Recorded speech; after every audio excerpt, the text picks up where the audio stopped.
Shalom Bapak Ibu yang terkasih, pada saat ini kita akan kembali merenungkan firman Tuhan dari Yohanes pasal yang ke-10 ayat 1 sampai 10. Tetapi dalam perenungan ini kita akan membacakan hanya dari ayat 7 sampai ayat 10 saja. Saya akan bacakan untuk kita semua, demikian firman Tuhan. Maka kata Yesus sekali lagi, "Aku berkata kepadamu, sesungguhnya akulah pintu ke domba-domba itu. Semua orang yang datang sebelum aku adalah pencuri dan perampok, dan domba-domba itu tidak mendengarkan mereka. Akulah pintu, barang siapa masuk melalui aku, ia akan selamat, dan ia akan masuk dan keluar dan menemukan padang rumput. Pencuri datang hanya untuk mencuri dan membunuh dan membinasakan. Aku datang supaya mereka mempunyai hidup dan mempunyainya dalam segala kelimpahan." Amin. Sebagai tema renungan kita ataupun tema firman Tuhan pada kita saat ini adalah Yesus adalah pintu. Yesus adalah pintu. Kalau ditanya siapa yang tidak pernah melihat pintu, jawabannya pasti hampir tidak akan ada yang mengatakan tidak pernah melihat pintu. Pintu merupakan bagian yang akan selalu kita lihat dalam setiap bangunan. Pintu merupakan akses kalau mau masuk atau keluar. Oleh karena itu, pintu dapat dikatakan sebagai bagian yang penting dari suatu bangunan. Pintu juga berfungsi bukan hanya sebagai untuk memperindah, tetapi berfungsi sebagai pengaman. Pada hari ini kita melihat dalam Injil Yohanes, Tuhan Yesus mengatakan bahwa Dia adalah bagian penting atau bagian yang sangat dibutuhkan oleh manusia. Kalau kita lihat dalam Injil Yohanes, ada 7 pernyataan Tuhan Yesus dengan perkataan "Aku adalah". Dia mengatakan "Aku adalah roti hidup". Yesus mengatakan Dia sebagai terang dunia. Dalam Yohanes 10 ayat 7 dan ayat 9 dikatakan Dia adalah pintu. Kemudian dalam nas yang lain dikatakan Yesus itu adalah gembala.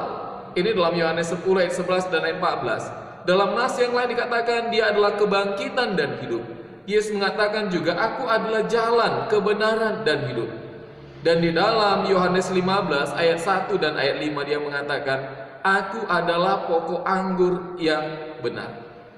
Jadi pernyataan "Aku adalah", Dia selalu menggambarkan dengan sesuatu yang itu biasa mereka jumpai. Tetapi walaupun biasa, itu merupakan bagian yang penting dari kehidupan pada saat itu dan pada saat ini juga. Bapak Ibu yang terkasih, di dalam perikop Injil Yohanes 10 ayat 1 sampai 20, di sini Tuhan Yesus menyatakan dirinya dengan 2 hal penting, yaitu sebagai pintu. Ini akan kita renungkan pada hari ini. Dan kalau kita melihat dalam Yohanes 10 ayat 11 dan ayat 14, Dia mengatakan "Aku adalah gembala yang baik". Dalam pembacaan firman Tuhan dari Yohanes 10 ayat 1 sampai 10 ini menceritakan bahwa Yesus menyatakan bahwa dirinya adalah gembala bagi domba-dombanya. Jadi Bapak Ibu, domba itu adalah makhluk yang lemah. Dia tidak punya cakar. Dia tidak punya taring seperti serigala untuk mempertahankan dirinya. Jadi dia gampang dimangsa oleh binatang buas. Kemudian dikatakan bahwa domba ini juga adalah binatang yang bodoh, gampang tersesat. Dia tidak seperti anjing ataupun kucing yang mempunyai insting untuk kembali ke rumahnya. Kalau domba tidak bisa demikian. Dan salah satu dari hal jelek dari domba adalah dia dikenal juga sebagai binatang yang keras kepala. Jadi bagaimana agar domba bisa selamat? Agar domba bisa selamat harus selalu didampingi oleh gembalanya. Pengenalan dan ketaatan akan gembala akan menjadi faktor penting bagi keselamatan domba. Ini yang kita lihat dalam pembacaan Yohanes 10 ayat 2 sampai 4 dan kemudian dalam ayat 8 sampai 10 ini diperjelas. Ketaatan, mengikuti perintah, mengikuti sang gembala, ini akan menjamin keselamatannya. Umat manusia digambarkan sebagai domba. Kita ini memiliki banyak kelemahan. Umat manusia ini gampang tersesat, gampang terpengaruh. oleh pengaruh-pengaruh yang ada dalam dunia ini. Oleh karena itu, kita juga diingatkan, sebagai manusia kita harus selalu dekat kepada Yesus, Sang Gembala kita, Sang Gembala yang baik. Firman Tuhan pada hari ini, selain Dia menyatakan sebagai Gembala, Tuhan juga membuat pernyataan, "Aku adalah pintu." Ketika saya membaca nas firman Tuhan ini, saya agak sedikit heran. Kenapa Dia tidak katakan, "Aku adalah jendela"? Atau mungkin lebih baik Dia katakan, "Aku adalah taman yang indah." Kalau pintu, ya kan hal yang biasa-biasa saja. Tetapi ternyata pernyataan ini dinyatakan oleh Yesus, Dia sebagai pintu. Ini tidak terlepas dari kebiasaan penggembala domba di sekitar Palestina pada saat itu. Ada saatnya para gembala harus berpindah-pindah di dalam menggembalakan dombanya. Mereka harus bermalam di padang rumput karena tidak gampang untuk kembali ke kampung. Kalau siang mereka berada di padang rumput, kalau malam mereka akan berusaha untuk mencari celah-celah batu ataupun goa di sekitar padang rumput untuk menjadi tempat berteduh, menjadi tempat berlindung. Lalu pertanyaannya, kalau goa kan tidak punya pintu. Nah, disinilah dia Tuhan Yesus mengatakan, "Akulah sebagai pintu, akulah sebagai pengawal yang akan mengawal domba-domba itu untuk bisa selamat, terhindar dari pencuri, terhindar dari binatang buas yang bisa memangsa mereka." Bapak Ibu yang terkasih dalam nama Tuhan kita Yesus Kristus, ini yang dilakukan oleh Tuhan Yesus, yang baru kita peringati beberapa minggu yang lalu melalui Jumat Agung. Yesus yang mau mati di kayu salib untuk apa? Menjamin keselamatan kita, menjamin kebebasan kita dari perbudakan dosa.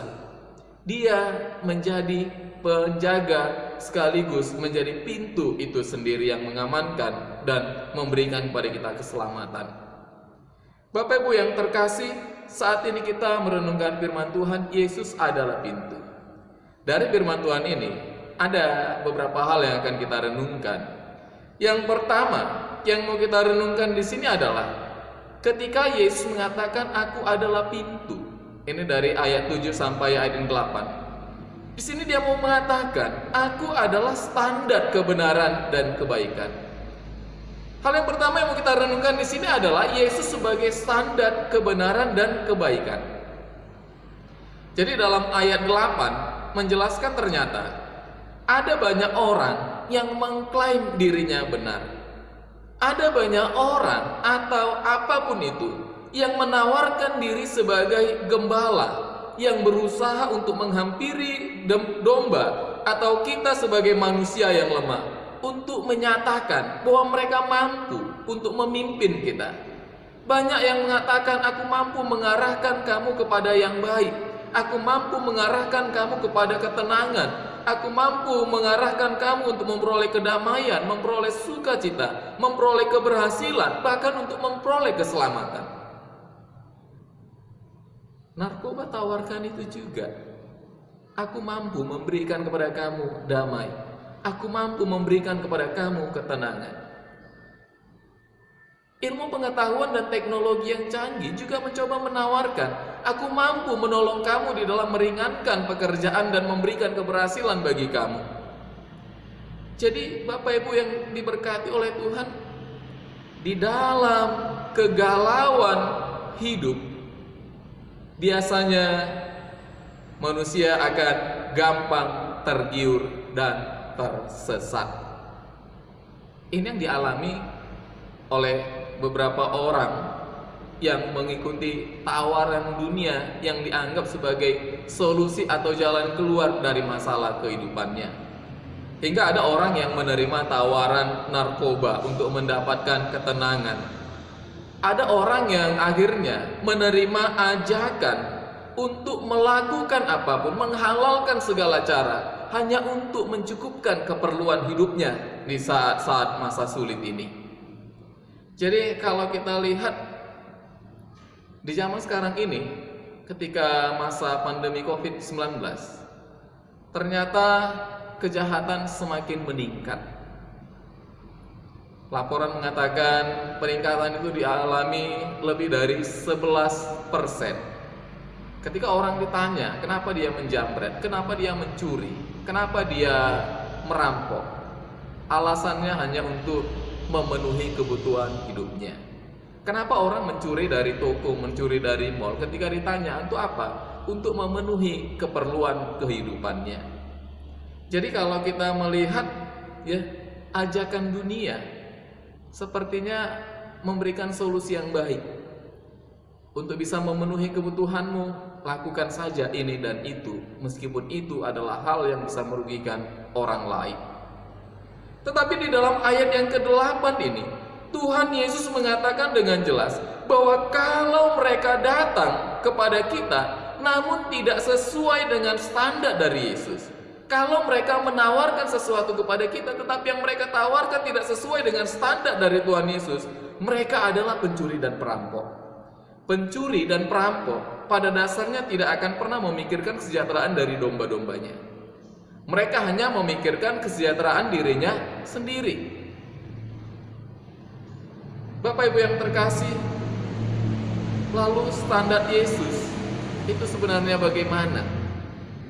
Standar Yesus bukanlah yang sifatnya sesaat.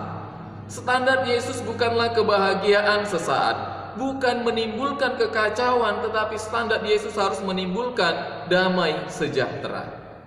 Jadi apapun yang kita lakukan, apapun yang kita terima dari ajaran-ajaran yang ada di sekitar kita, coba tanya apakah ini sesuai dengan standar dari Tuhan Yesus. Dalam hidup ini kita harus hati-hati di dalam menerima tawaran yang ditawarkan oleh dunia ini. Dalam 1 Tesalonika 5 ayat 21 dikatakan, ujilah segala sesuatu dan peganglah yang baik. Jangan hanya menjadi pengikut yang dalam tanda petik gampangan, gampang dipengaruhi, gampang dialihkan, gampang disesatkan. Tetapi harus menguji apakah tawaran itu sesuai atau berkenan kepada Tuhan Yesus atau tidak. Ini yang kita lihat lebih lanjut di dalam Efesus 5 ayat yang ke-10. Oleh karena itu, bagaimana agar kita bisa menjadi orang yang tidak gampang tersesatkan? Diperlukan pengenalan akan Yesus. Pengenalan akan Yesus sangat penting agar kita jangan terkecoh oleh tawaran-tawaran yang ditawarkan oleh dunia ini. Bapak Ibu yang terkasih, hal yang kedua yang mau kita renungkan dari firman Tuhan di sini adalah Yesus adalah akses utama bagi kita. Yesus adalah akses utama bagi kita. Ini dari ayat yang ke-9. Dikatakan demikian, akulah pintu, barang siapa masuk melalui aku, ia akan selamat, dan ia akan masuk dan keluar dan menemukan padang rumput. Pintu adalah akses utama untuk masuk dan keluar dari satu bangunan. Jadi bukan jendela. Kalau ada orang yang masuk dan keluar dari jendela, itu sudah layak dicurigai sebagai pencuri. Dalam firman Tuhan ini, dia tidak mengatakan, aku adalah salah satu pintu, tidak. Tetapi dia mengatakan, aku adalah pintu. Hal ini menegaskan bahwa dia adalah satu-satunya akses bagi domba-domba untuk masuk ke dalam kandang, bahkan juga untuk keluar dari kandang. Jadi kalau kita lihat, masuk ke dalam kandang berarti mendapatkan keamanan, mendapatkan perlindungan. Yesus adalah satu-satunya yang mampu menjamin keamanan dan perlindungan kita di dalam kehidupan ini. Kemudian mengatakan juga, aku adalah akses untuk keluar. Kemana keluar? Jadi kalau keluar berarti menuju ke padang rumput. Ya, setelah bermalam, berlindung, kita harus pergi keluar. Itu namanya kehidupan. Keluar untuk menemukan padang rumput, menemukan kesejahteraan, menemukan makanan. Bapak Ibu yang terkasih, jadi kita lihat Yesus mengatakan, aku satu-satunya akses yang bisa menjamin keamanan, keselamatan, bahkan juga kesejahteraan domba-domba.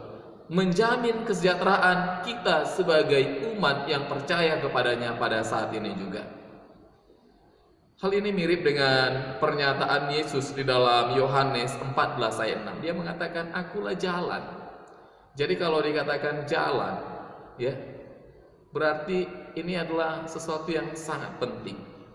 Ketika kita berbicara jalan, berarti ini juga tidak terlepas dari proses. Artinya dalam akses itu, kita jangan melupakan ada hal-hal lain yang harus kita perhatikan. Ada hal-hal penting lainnya yang harus kita renungkan, yang harus kita perhatikan bersama. Pintu merupakan bagian yang biasa bagi kita. Kita biasa melihatnya setiap hari, bahkan setiap saat. Namun sayangnya Bapak Ibu, seringkali apabila suatu benda atau apapun itu, segala sesuatu, apabila sudah biasa, sudah sering kita lihat, akan menimbulkan kesan menjadi kehilangan keistimewaannya. Pernyataan "aku adalah pintu" dari Tuhan Yesus mau mengingatkan kita juga bahwa Yesus sebenarnya sudah menjadi bagian dari kehidupan kita setiap saat. Ibarat pintu, kita pasti selalu melewatinya, mau masuk maupun keluar. Kita berulang kali menggunakan pintu. Tetapi ada banyak orang yang tidak menyadari bahwa pintu itu sangat penting. Ya, ada banyak orang yang tidak menyadari bahwa pintu itu sangat penting sehingga kita harus menjaganya. Tuhan Yesus sebenarnya juga seperti pintu itu.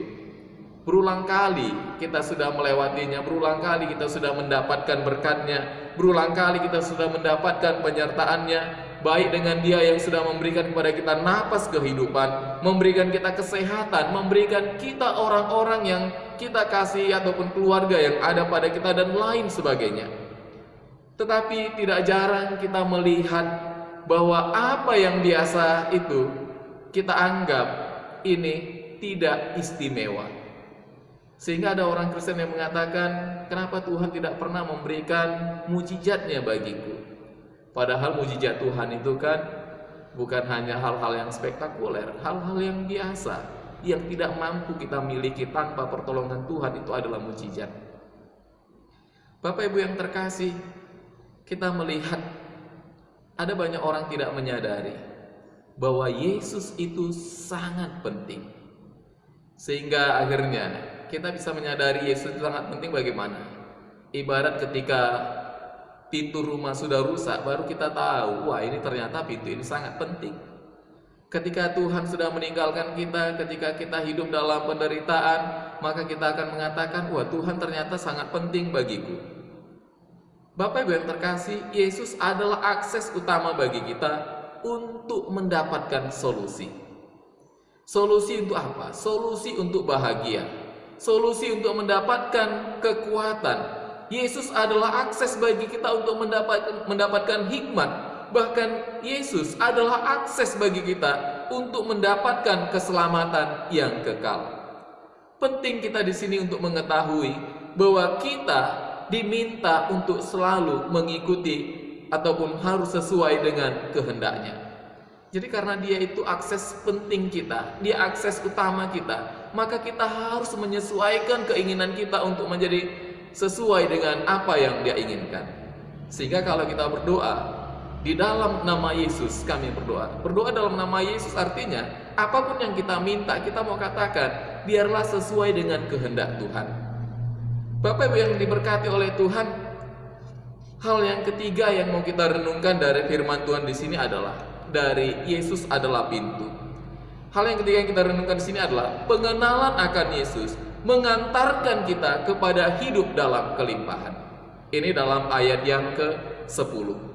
Dalam hal ini banyak orang hanya fokus pada hasil akhirnya, yaitu hidup dalam kelimpahan. Tetapi sebenarnya firman Tuhan mau mengingatkan kita agar kita mengerti bahwa mengenal dan menaati Yesus adalah awal memperoleh hidup kelimpahan di dalam Kristus itu sendiri. Hidup dalam kelimpahan ini berbeda dengan yang ditawarkan dalam pengertian duniawi. Hidup dalam kelimpahan kalau dalam dunia ya harus mewah, kaya raya. Hidup dalam kelimpahan di sini yang ditawarkan oleh Tuhan Yesus bukan berarti harus hidup dalam kekayaan atau hidup dalam tanpa masalah. Hidup dalam kelimpahan yang dimaksud di sini adalah ketika kita bisa mengenal dan tinggal di dalam kebenaran dan kehendaknya. Inilah hidup dalam kelimpahan itu. Hidup dalam kelimpahan juga berarti ketika kita bisa menjadi berkat bagi orang lain dalam berbagai situasi yang kita hadapi. Jadi bukan harus menjadi orang yang kaya, bukan harus menjadi orang yang berlebihan dulu baru bisa menjadi orang yang menjadi berkat bagi orang lain.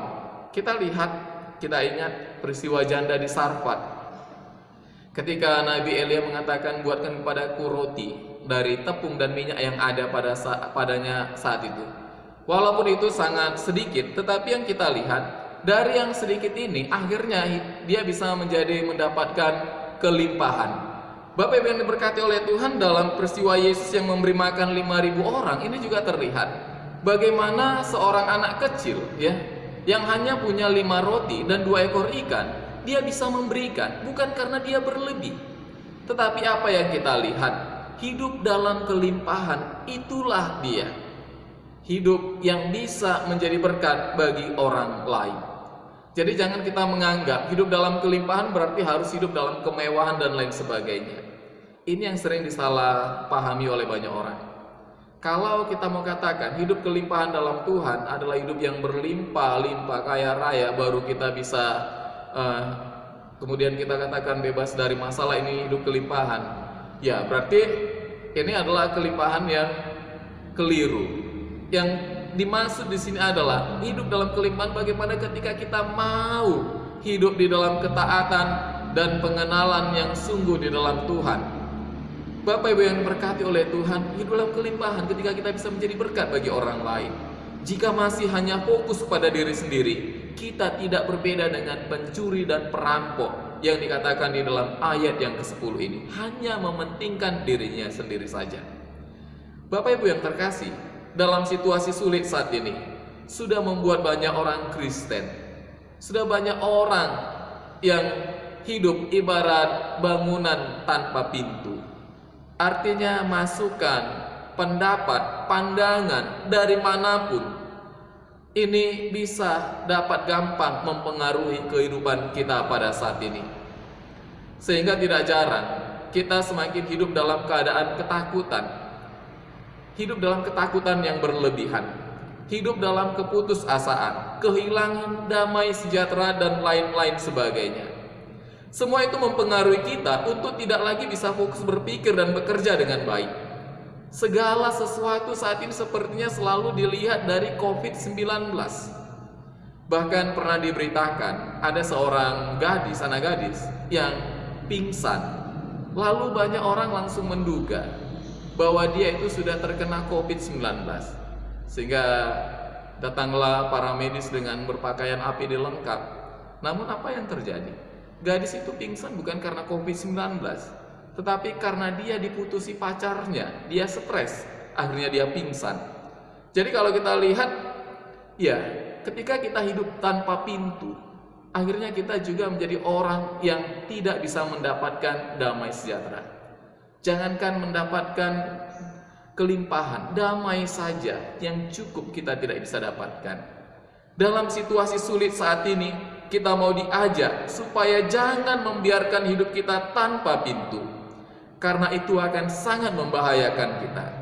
Yesus mengingatkan kita pada saat ini, Bapak Ibu yang terkasih, bahwa Dia adalah pintu. Jadi jika Yesus yang membuka pintu, maka tidak akan ada orang yang bisa menutupnya. Tapi kalau Yesus yang menutup pintu, tidak akan ada juga orang yang bisa membukanya. Oleh karena itu, apa yang mau kita lihat di dalam firman Tuhan di sini, jadikan Yesus sebagai pintu yang akan memasukkan kita agar kita bisa mendapatkan perlindungan daripadanya.